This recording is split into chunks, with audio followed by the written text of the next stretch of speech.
Welcome back दोस्तों, स्वागत है आप सभी का आपके अपने YouTube channel study circle VC पे। आइए दोस्तों, इंग्लिश सीडीपी के कुछ इंपॉर्टेंट क्वेश्चंस पे डिस्कशन करते हैं। और आपका जो बिफोर 76 क्वेश्चन नंबर जो है आपके क्वेश्चन नंबर 75 तक ये आपके पैसेज के क्वेश्चन है, हम उनको डिस्कस नहीं करने जा रहे हैं। हमारा काम इस वीडियो में सिर्फ और सिर्फ सीडीपी के क्वेश्चंस को डिस्कस करना है। आइए स्टार्ट करते हैं। क्वेश्चन नंबर 76 की बात करें अगर, क्वेश्चन नंबर 76 बोलता है, after reading a poem, a teacher involves the learners in group work. One group writes the theme of the poem, another draws a picture to depict the main character, and yet another writes the summary of the poem. This activity is what? बोलता है एक madam है या कोई एक teacher है, वो एक बच्चों को क्या करती हैं, पोयम रीड कराती हैं। ठीक है, आफ्टर रीडिंग अ पोयम कराने के बाद उनको कुछ ग्रुप वर्क दे देती हैं। जैसे कि ग्रुप के कुछ बच्चे क्या करते हैं, उस पोयम की थीम लिखते हैं, कुछ पिक्चर ड्रॉ करते हैं मेन कैरेक्टर्स का, और कुछ क्या करते हैं, उसकी समरी लिखते हैं। तो मैडम क्या कर रही हैं, एक ग्रुप में क्या कर रही हैं, वर्क दे रही हैं अलग अलग बच्चों को, मतलब उनकी एबिलिटीज के हिसाब से क्या कर रही हैं, एबिलिटीज और इंटरेस्ट के हिसाब से उनको वर्क दे दी हैं। तो पहला बोलता है option is aimed at learners to prepare for assessment. जी नहीं, असेसमेंट की तो बात ही नहीं कर रही है यहाँ पे, है ना। Will distract the learners, distract क्यों करेंगी, डिस्ट्रैक्ट मतलब होता है अपने वे से भटकाना। Aims in engaging the children, engage भी नहीं रखना है। Caters to diverse abilities and interest of the learners, यही है, उनके अलग अलग इंटरेस्ट एंड एबिलिटीज को क्या करना, केटर करना, है ना। तो 75 का जो आंसर हो जाएगा वो क्या हो जाएगा, option number D. 76 question number का आंसर नंबर डी हो गया। क्लियर। चलिए क्वेश्चन नंबर 77 देख लेते हैं कहाँ पे है। ये रहा आपका क्वेश्चन नंबर 77। क्वेश्चन बोलता है, what skill among the ones given below that can not be tested in a formal written examination. एक फॉर्मल रिटन एग्जामिनेशन में हम लोग किसको हम लोग नहीं मेजर कर सकते हैं। ठीक है, क्या है ऑप्शन नंबर 1 फर्स्ट, क्या है दोस्तों, ऑप्शन फर्स्ट क्या है आपका, reading for information, meaning of words and phrases, extensive reading for pleasure, analysis testing. दोस्तों ए बी और जो डी ऑप्शन है सेम है आपका। ठीक है, इसका मिलता जुलता मीनिंग है कहीं ना कहीं, लेकिन आपका जो एक्सटेंसिव रीडिंग है ये होता है प्लेजर के लिए। मैंने आपको पढ़ाया है scanning, skimming, intensive reading. Intensive reading मतलब होता है गहन अध्ययन करना, और एक्सटेंसिव रीडिंग होता है प्लेजर के लिए, खुशी के लिए, है ना। तो what skill among the ones given below that can not be tested, can not be tested मतलब उनको टेस्ट नहीं कर सकते हैं। ठीक है, चलिए अगला क्वेश्चन है 78 की अगर बात करूं मैं, what does fluency in reading mean. Reading में फ्लुएंसी का क्या मतलब होता है। ठीक है, ability to read a text is with expression, ability to read text without any mistakes at all, ऐसा तो कुछ बात ही नहीं है mistakes at all, ability to interpret the text, ability to read without any grammatical reader, ऐसा भी नहीं होता है। तो ऑप्शन नंबर ए जो है आपका वो सही दिख रहा है कि ability to read a text at ease with expression. चलिए क्वेश्चन नंबर 79 की बात कर लेते हैं।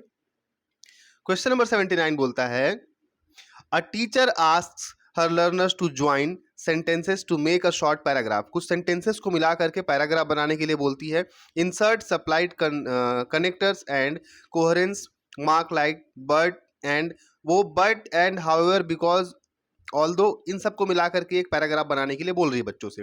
The teacher is trying to improve in students that skill, वो उनमें कौन सा स्किल डेवलप करना चाहती है। भाई उनको बोल रही तो बच्चे क्या कर रहे हैं, लिख रहे हैं। बच्चे क्या कर रहे हैं, लिख रहे हैं। इस प्रकार बच्चों के वो कौन से स्किल को डेवलप करना चाहती हैं, उनके वो राइटिंग स्किल को। बच्चे बट, ऑल्दो, हाउएवर, बिकॉज, ये सारी चीजों को क्या करें, सीखें, है ना। क्वेश्चन नंबर 80 की बात करते हैं, विच of the following is not a visual add. Visual add मतलब होता है दोस्तों, जैसे आपका टेलीविजन है, टीवी है, मोबाइल है, ये आपके विजुअल एड जिसमें हम लोग देख सकते हैं। ठीक है, जैसे आपका टेलीविजन है, तो विच of the following is not बोला है, कौन सा इसमें विजुअल एड नहीं है।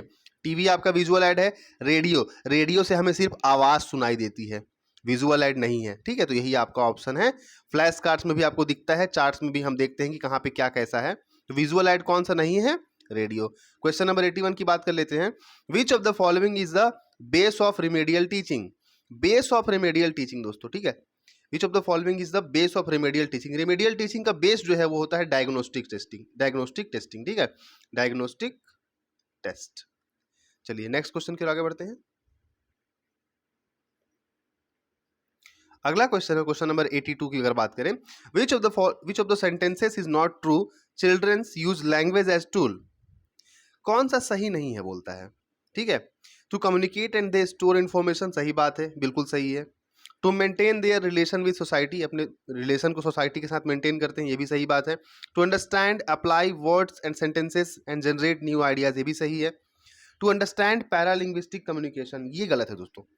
टू अंडरस्टैंड पैरालिंग्विस्टिक कम्युनिकेशन, ये गलत है, ठीक है। विच of the following sentences not true बोला है ना, 3 सही है, बाकी चौथा जो है टू अंडरस्टैंड पैरालिंग्विस्टिक कम्युनिकेशन आपका गलत है। क्वेश्चन नंबर 87 की बात कर लेते हैं। Radio and television programmes, public addresses, announcements, airport, train, bus station and stores, speeches, telephone, customer services, recording are means of. देखिए कम्युनिकेशन 2 टाइप का होता है, एक होता है वन वे कम्युनिकेशन, एक होता है two way communication. Two way communication मतलब मैं बोल रहा हूं और मेरे क्वेश्चन को आप आंसर कर रहे हैं, आप भी बोल रहे हैं, तो ये हो गया मैंने बोला आपने आंसर किया, मैंने कुछ पूछा आपने फीडबैक दिया, ये होता है टू वे कम्युनिकेशन। पर जब अभी हम रेलवे स्टेशन जाते हैं, एयरपोर्ट जाते हैं, बस स्टॉप जाते हैं, वहां पे जो अनाउंसमेंट होती है दोस्तों कि यात्रीगण कृपया ध्यान दें, ट्रेन नंबर ये इतने से, तो क्या हम लोग रिप्लाई कर सकते हैं कुछ उनका? नहीं, हम लोग सिर्फ वहां पे सुनते हैं। तो यही बोल रहा है क्वेश्चन में, रेडियो पे गाना बज रहा है, हम सब सुनते हैं सिर्फ, टेलीविजन पे अपन कुछ रिप्लाई नहीं दे सकते हैं, है ना। तो इस टाइप के कम्युनिकेशन को हम बोलते हैं वन वे कम्युनिकेशन, ठीक है। क्या बोलते हैं? One way communication. क्लियर? चलिए आगे बढ़ते हैं। क्वेश्चन नंबर 83 की बात कर लेते हैं। We speak to different people differently even if we are speaking on the same topic, ठीक है। The way we narrate an incident to our teacher would be different to the way we narrate it to the friend. हम लोग एक topic को किसी teacher के साथ दूसरे, एक ही टॉपिक को टीचर को दूसरे तरह से बताते हैं और अपने दोस्तों के साथ दूसरे तरह से डिस्कस करते हैं। ये हमारे लाइफ का सोशल एस्पेक्ट है दोस्तों। कौन सा एस्पेक्ट है हमारा? ये सोशल एस्पेक्ट है, ठीक है। क्लियर हो गया? चलिए क्वेश्चन नंबर 88 की बात कर लेते हैं। The 4 basic languages skills are categorised under 2 broad heads called. देखिए जो आपका सुबोपाली है ना, सुनना, बोलना, पढ़ना, लिखना, listening, speaking, writing and reading, ये जो होता है दोस्तों आपकी ये 2 चीजों के अंतर्गत आता है, रिसेप्टिव एंड प्रोडक्टिव। ध्यान रखिएगा किसके अंतर्गत आता है? Receptive and productive. Question number 84 की बात करते हैं। The child is not able to learn a language mainly because of the lack of interest in the language, the lack of opportunities to use language, his or her interest in sports and cultural activities, ये भी नहीं हो सकता है। Dyslexia, अगर वो पढ़ने में सक्षम नहीं है, पठन विकार है, चुपचाप डिसलेक्सिया, ठीक है। नेक्स्ट क्वेश्चन नंबर 89 की बात कर लेते हैं। A teacher reads the passage and asks questions to the students. The students don't have the text with them. एक टीचर है, बच्चों को पैसेज रीड करके कुछ क्वेश्चन पूछता है, पर बच्चों के पास क्या है? टेक्स्ट नहीं है। The teacher is trying to improve the listening skill, reading skill, writing skill, speaking skill.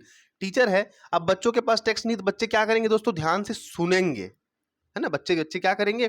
ध्यान से सुनेंगे। तो इस तरह से टीचर क्या करना चाह रहा है? उनका कौन सा जो स्किल है वो इम्प्रूव करना चाह रहा है? सुनने का, कि वो कितना अच्छा सुन सकते हैं, है ना, listening skill. Next, a teacher selected, question number 85 की अगर बात करते हैं, बहुत इंपॉर्टेंट है। A teacher selected a text from the newspaper. एक टीचर है, उसने न्यूज़पेपर से क्या किया है? एक पैराग्राफ या पैसेज को क्या किया है? उठा लिया है।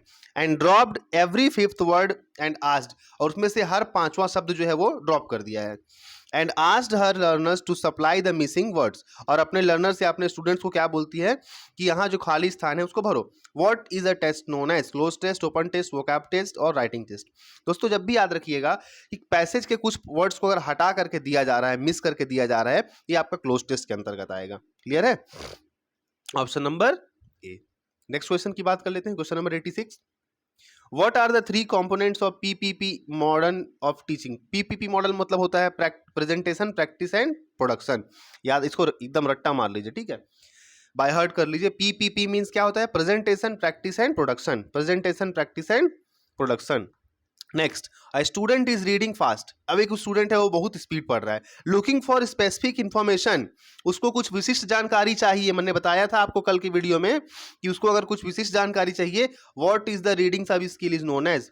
ये रीडिंग का कौन सा स्किल आएगा? या तो स्कीमिंग होगा या तो स्कैनिंग होगा। ये दोनों तो बिल्कुल गलत हो जाएंगे, होता ही नहीं है। 4 चीजें मैंने बताई हैं आपको, scanning, skimming, intensive reading, extensive reading. Intensive reading होता है गहन अध्ययन करना, पॉइंट आउट करना, अंडरलाइन करना। एक्सटेंसिव रीडिंग होती है खुशी के लिए, कोई कॉमिक्स बुक्स पढ़ लिए, कुछ हैरी पॉटर का बुक पढ़ लिए, ठीक है। पर स्कैनिंग जो होता है और स्कीमिंग जो होता है ये दोनों थोड़ा सा अलग है। स्कैनिंग मतलब होता है एकदम एक सरसरी निगाह से किसी विशिष्ट जानकारी के लिए पढ़ना, ठीक। तो इसका आंसर क्या हो जाएगा, looking for specific information in a manual, कुछ उसको विशिष्ट जानकारी चाहिए, वो क्या कर रही है, उस चीज को स्कैन कर रही है, ठीक है, स्कैनिंग। क्लियर हो गया। तो इस प्रकार से हमने यहाँ पे जो सीडीपी के क्वेश्चन थे आज के हमने कंप्लीट कर लिया है। वीडियो पसंद आई होगी तो लाइक करें, शेयर करें, सब्सक्राइब करें। इसी तरह के वीडियोस के लिए मिलेंगे बहुत अलग वीडियो में, तब तक के लिए धन्यवाद।